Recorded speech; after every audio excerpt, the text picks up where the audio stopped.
Hi, everybody. How are you? I have a little bit of a cold, I guess. So I probably sound a little bit different today, but the book I have today is The Girl in a Swing by Richard Adams. The Girl in a Swing is a softly supernatural romance and ghost story that was published in 1980. And though it sold well at the time, and it was actually adapted into a film starring Meg Tilly in 1988, it's kind of a lesser known story today. It's the story of Alan Desland, whose family business is in antique ceramics, which he goes into on growing up and graduating from university and stuff. And he finds a love and aptitude for dealing in the precious and fragile porcelain figures and plates and jugs and things.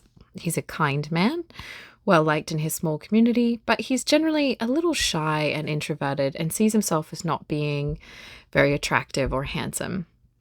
We also learn that when he's at school, he was shown to have some small signs of ESP or having premonitions, that kind of thing.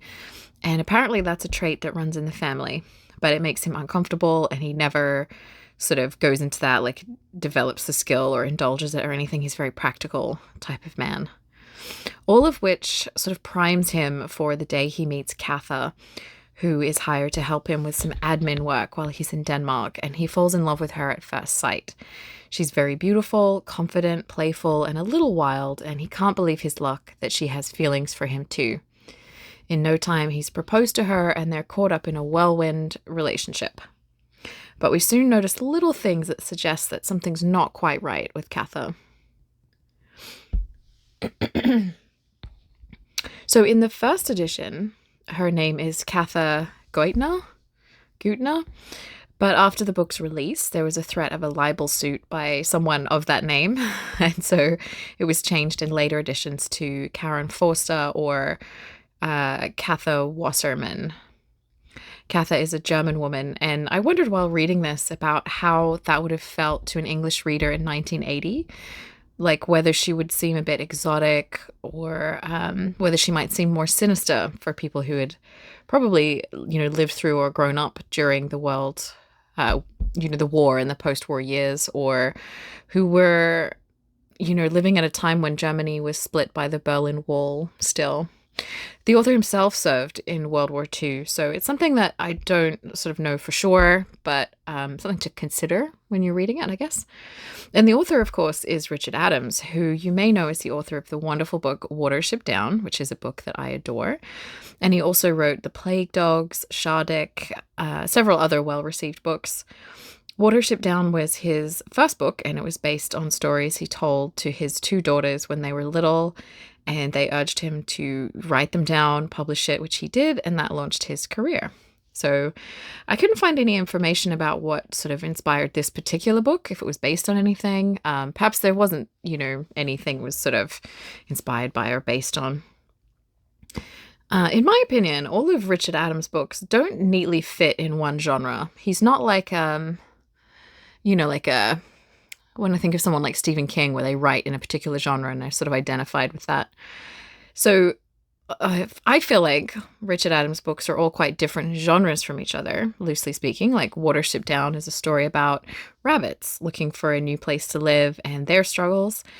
And this is very different from his adult romance with its themes of love, seduction, erotic power, and the supernatural.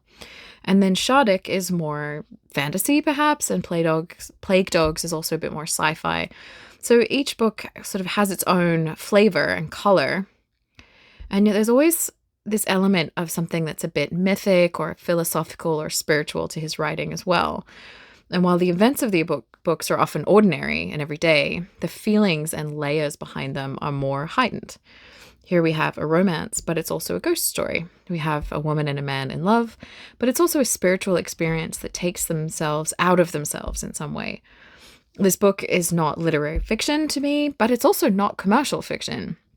It's very densely written and detailed, taking in Alan's whole life and upbringing before he meets Katha and his life really begins, so to speak, which really allows us to know him and feel the slow build of the story and all the players in it. The foreshadowing in this book is so good.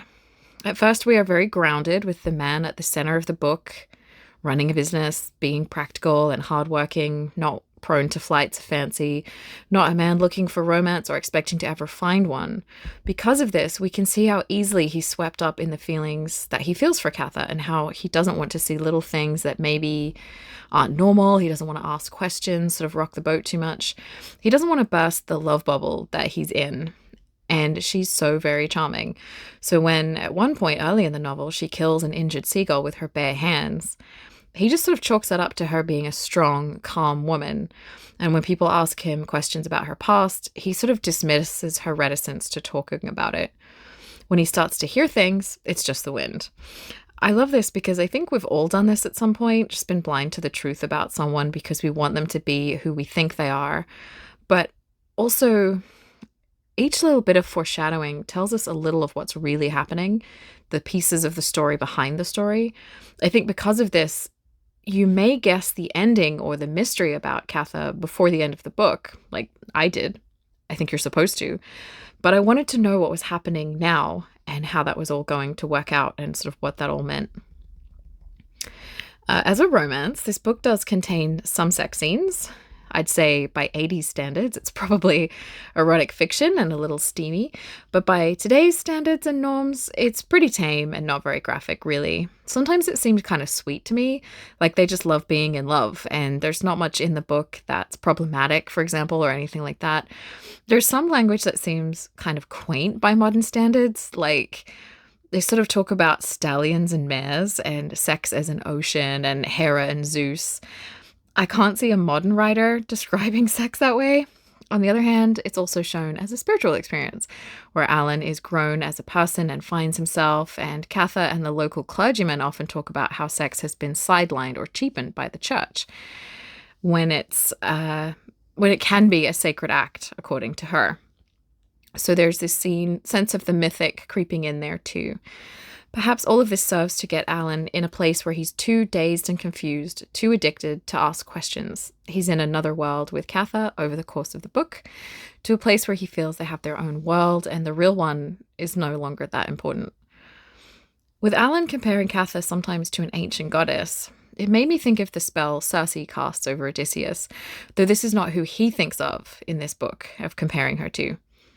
This way of being in someone's presence that's spell-like, consuming, and takes the main character from the mundane to their own separate magical world sort of reminded me a little bit of Iris Murdoch's book, The Unicorn, if you've read that. But the creeping dread and supernatural elements felt more like horror fiction. It's an excellent ghost story. And then the mythical elements made me think of other books from the same era coming out of the UK at the time that had a interest or preoccupation with local myths and legends, with Celtic lore.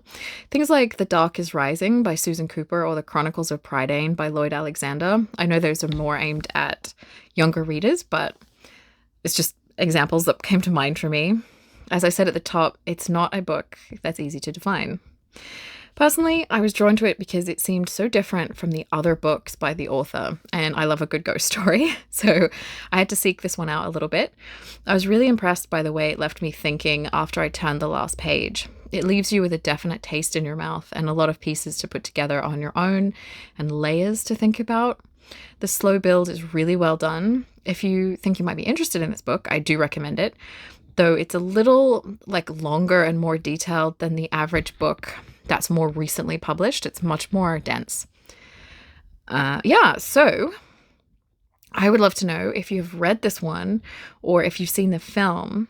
I would really love to know what you thought in the comments, because I had some thoughts about this, as you can tell from me reviewing it. So I'd love to know what your take on it is. And if you're a Watership Down fan, please let me know, because I love Watership Down. The movie of Watership Down makes me cry, so I can't even watch it. Also, I do have a copy of The Plague Dogs in my sort of stash of books that I haven't read yet, and I've heard it's incredibly sad and kind of intensely sad.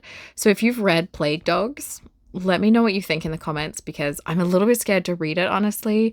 I'm not sure if I can handle that. So let me know if you have an opinion on that.